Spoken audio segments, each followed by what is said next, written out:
Luchan en primera línea contra la expansión de un virus, contra las llamas de un fuego nunca visto, para achicar agua y barro de casa de una vecina, para limpiar playas o repartir comida. Pero no es su trabajo. Soy Juan Luis Sánchez. Hoy en Un Tema al Día, la España de los voluntarios.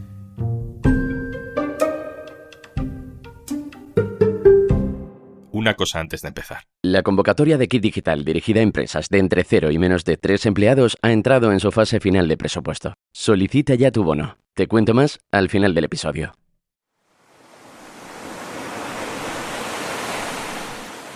Hace casi 23 años, un buque cargado con 77.000 toneladas de fuel se partió a 250 kilómetros de Galicia. La decisión política de alejar aquel barco de la costa hizo que el vertido acabara extendiéndose desde las Rías hasta la costa cantábrica.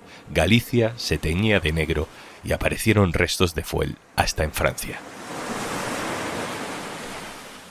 Durante este verano de incendios en España no he podido evitar acordarme de aquel Prestige y de aquel Nunca Máis. Es un recuerdo también un poco personal. Cuando empezaron a llegar las primeras imágenes de las playas negras de Galicia, desde universidades y asociaciones de toda España empezaron a fletar autobuses de voluntarios para ir a limpiarlas. Yo fui uno de esos miles de voluntarios que nos metimos con mascarillas y trajes blancos hasta la cintura en petróleo para sacar todo aquello pala a pala.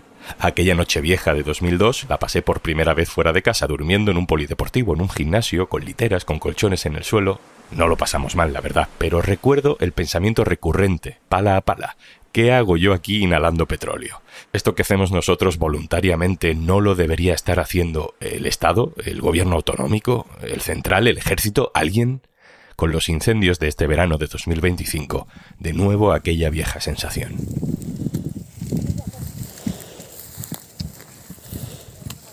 Hola, muy buenas. Soy Yolanda Díaz y soy una vecina de Petín de Valdeorras. Vivo en Carballal. Aquí el incendio del Aroco, que ha quemado muchísimas hectáreas, pues para mí y para muchos de nosotros empezó, si no me equivoco, un miércoles 13. Tengo 38 años y hemos vivido muchísimos incendios, y esto, en la vida nos vimos tan solos, tan rodeados, pueblo por pueblo. Esto era una caja de cerillas, y que se prepararan porque venía un puto infierno, con perdón.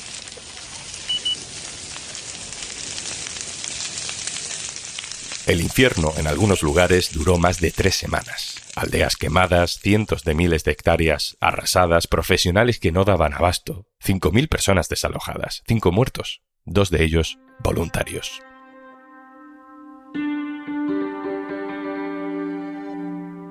Era imposible respirar, ya se veía muchísimo humo, picores, la gente con asma lo estaba pasando fatal, la gente sin asma también. Yo me fui a casa, cogí las primeras botas que me encontré, cogí unas alfombras que tenía mi madre para los pies y me fui yo sola a intentar que no pasara la carretera, porque si pasaba la carretera estábamos perdidos. Intenté hacer lo que pude, pero venía súper mal, el viento venía hacia mí, me estaba quemando. Bueno, al minuto se me quemaron la suela de las botas, pero el calor, el humo, era imposible.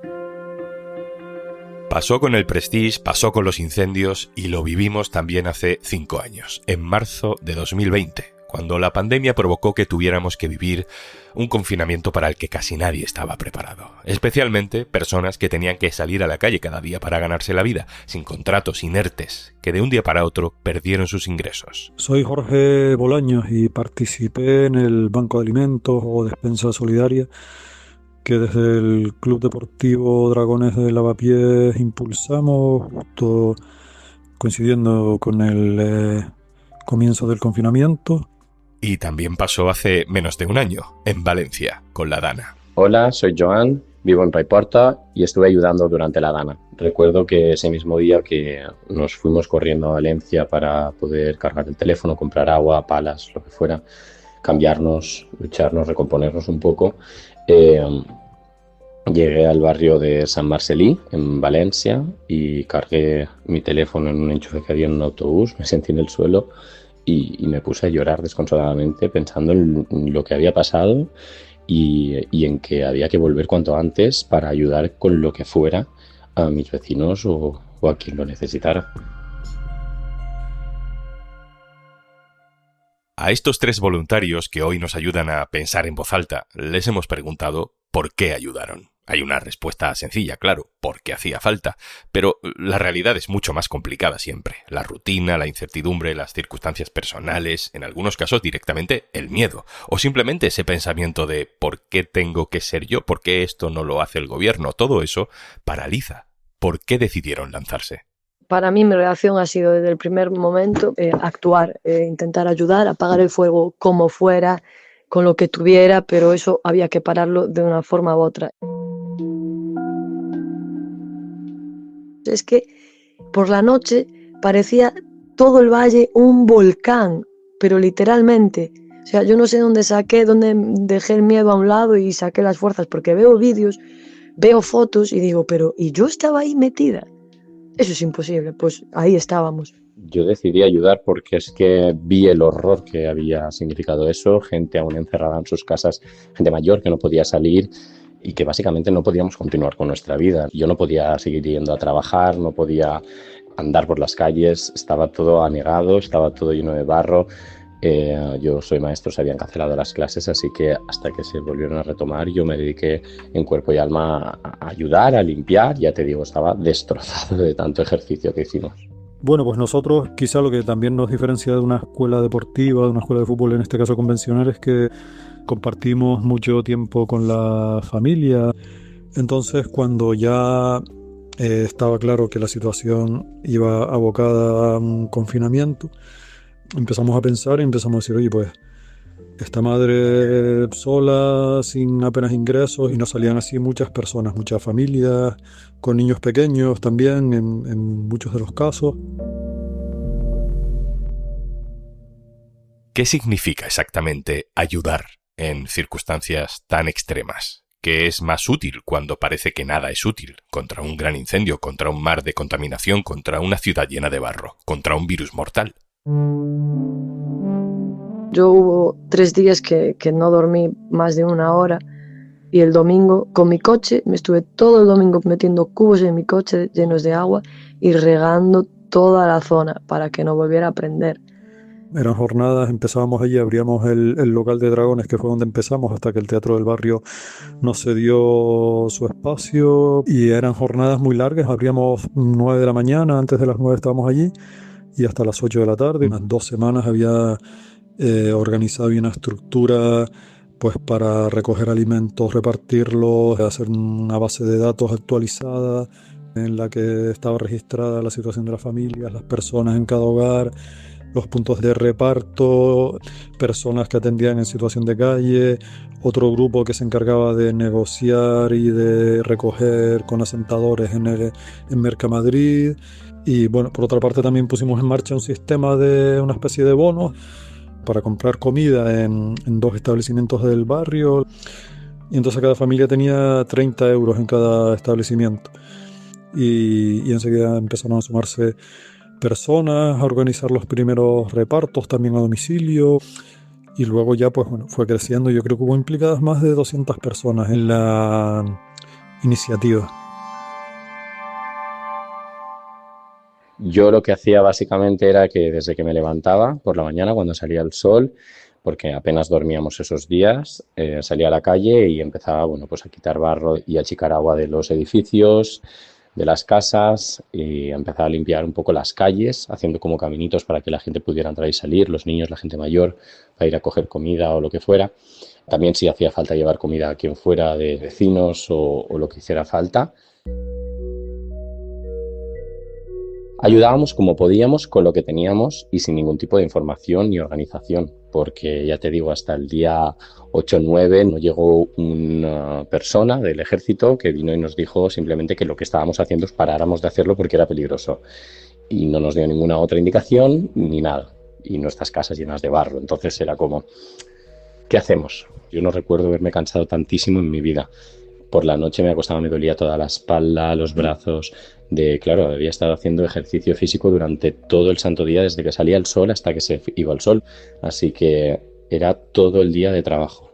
o sea, algo que te sobrepasa, que no puedes hacer nada, que es una impotencia que no entiendes ni por qué, ni cómo nos han dejado así, y lo hemos pagado muy caro nosotros, los animales, el ecosistema, y los bomberos que están trabajando exhaustos porque el miércoles ya llevaban no sé cuántos días, se nos caían, tropezaban, le teníamos que dar chocolate. Una realidad tan grande que te está dando las narices que no tienes tiempo ni de llorar ni de pensar. Ya hablamos con Joan cuando todo sucedió apenas unos días después. Ahora que han pasado 10 meses, le hemos pedido que recuerde aquellos días, sobre todo cómo fue la ayuda, la suya propia y la que observó a su alrededor. A los 2 días fue cuando empezó a llegar como toda esta marea de voluntarios que venían de Valencia y otras localidades cercanas que venían andando, y recuerdo que vinieron unos 15 chicos jóvenes cargados con palas, con material que la verdad es que nos hacía muchísima falta, y recuerdo que nos dijeron nos podemos ayudar con lo que sea, y la verdad es que nos rompimos de la emoción, nos pusimos a llorar, aún lo recuerdo y me emocionó un poco. Porque fue la primera vez que vimos que había gente que nos venía a ayudar. Aún no habíamos visto a nadie, ni al ejército, ni a policías, ni a nadie. Los primeros que vinieron a ayudar fueron unos 15 chicos de Pusol que venían andando cargados con palas. De lo peor de la pandemia han pasado ya 5 años. ¿Qué recuerda Jorge? ¿Con qué se queda 5 años después? Para mí fue bastante duro, fueron unos meses muy intensos, y luego, bueno, tuvieron también secuelas psicológicas en mi caso y en otros casos yo creo que también que he conocido. Al desvincularme yo fue cuando se empezaron a manifestar esas secuelas de esos meses que vivimos.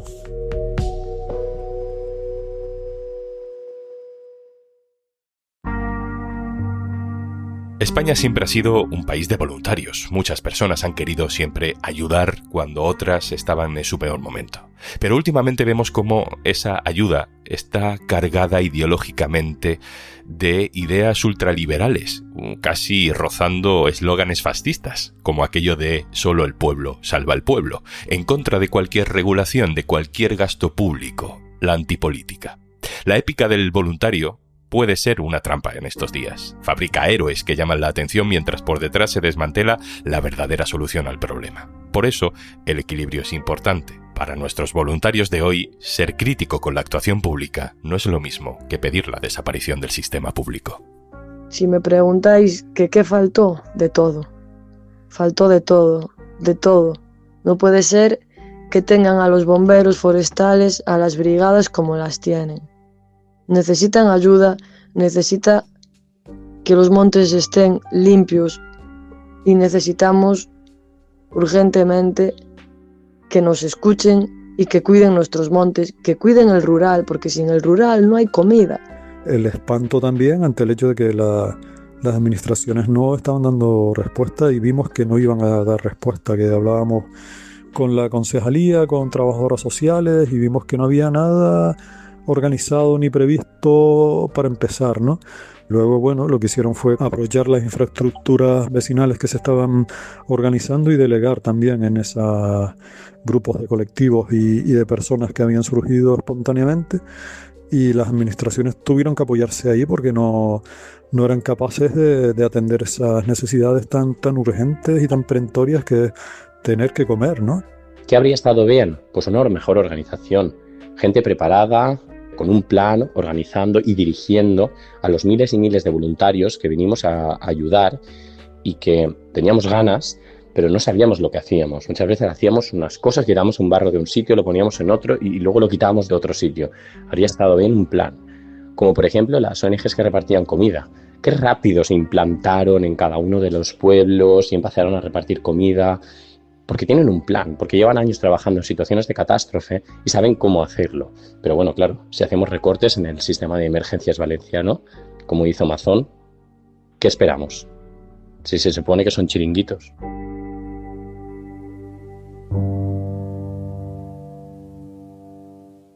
Y antes de marcharnos, Kit Digital ha concedido más de 750.000 ayudas en sus 3 años de recorrido. Ahora, la convocatoria dirigida a las empresas de menos de 3 empleados entra en su fase final de presupuesto. Recuerda que las ayudas se conceden por orden de llegada y estarán activas hasta que se agote el presupuesto o se termine el plazo. Lo que ocurra antes, no dejes pasar la oportunidad y solicita tu bono. Infórmate en el 900-909-001 o en acelerapyme.es. Únete al cambio digital. Kit Digital es una iniciativa gestionada por Red.es. Colabora Cámara de Comercio de España, financiado por la Unión Europea. Next Generation, Plan de Recuperación, Gobierno de España. Esto es Un Tema al Día, el podcast del diario.es. Si te gusta lo que hacemos, necesitamos tu apoyo. Hazte socio, hazte socia del diario.es en eldiario.es/socio. El podcast lo producen Carmen Ibáñez, Marcos García Santonja e Izaskun Pérez. El montaje es de Pedro Nogales. Yo soy Juan Luis Sánchez. Mañana, otro tema.